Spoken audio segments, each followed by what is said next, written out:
Pawan Kalyan statement వెనుక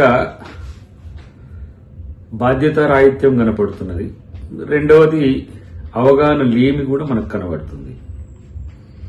ఎందుకంటే ఆంధ్రప్రదేశ్ వెనుకబాటుతనాన్ని ఆంధ్రప్రదేశ్ చూసి దిష్టి తగిలే విధంగా తెలంగాణ వాదులు కోరుకోరు, తెలంగాణ ప్రాంతం కూడా కోరుకోరు. ఎందుకంటే రాష్ట్రాలుగా విడిపోయినప్పటికి కూడా తెలుగు ప్రజలంతా కూడా కలిసిమెలిసి ఉన్న పరిస్థితి తనకు తెలియకపోవడం అనేది విచారకరం. అన్నిటికంటే ముఖ్యంగా ఏంటంటే అవకాశవాద ప్రకటనలు పవన్ కళ్యాణ్ నుంచి రావడం అనేది తెలుగు ప్రజలు కూడా కోరుకోవట్లే.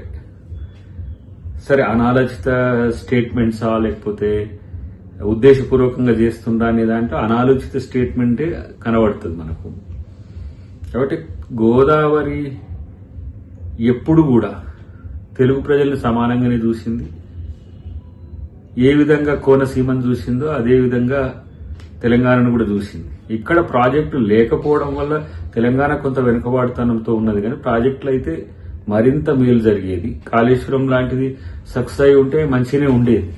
కానీ ఈ అంశాలలో తనకు అవగాహన లేకపోవడం వల్ల కేవలం రాజకీయ ప్రేరేపిత ప్రకటనలతోనే ఈరోజు పవన్ కళ్యాణ్ ఈ స్టేట్మెంట్ ఇచ్చిందని మనం అనుకోవాల్సిన అవసరం ఉంది.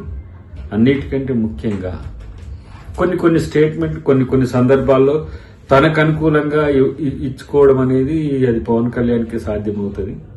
కానీ ఆంధ్ర తెలంగాణ ప్రజల మధ్యన చిచ్చు పెట్టే విధంగా భారతదేశంలో ఏ నాయకుడు ఆ స్టేట్మెంట్ ఇచ్చినా ఈ తరహా వ్యతిరేకత వస్తుందనేది ఊహించి ఉండకపోవచ్చు. కానీ ఏదో ఫ్లోలో తనున్న నియోజకవర్గంలో మాట్లాడేటప్పుడు మాట్లాడుతున్నది ఒక డిప్యూటీ సీఎం హోదాలో మాట్లాడుతున్నాం అనేది కనుక గుర్తుండే ఉంటే ఇలాంటి ఒక నెగ్లిజెంట్ స్టేట్మెంట్ వచ్చేది కాదు.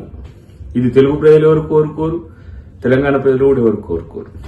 కాబట్టి ఏదేమైనప్పటికీ కూడా కొంత మెచ్యూరిటీ లెవెల్స్ మరింత పెంచుకుంటే ఇంకా బాగుంటుంది.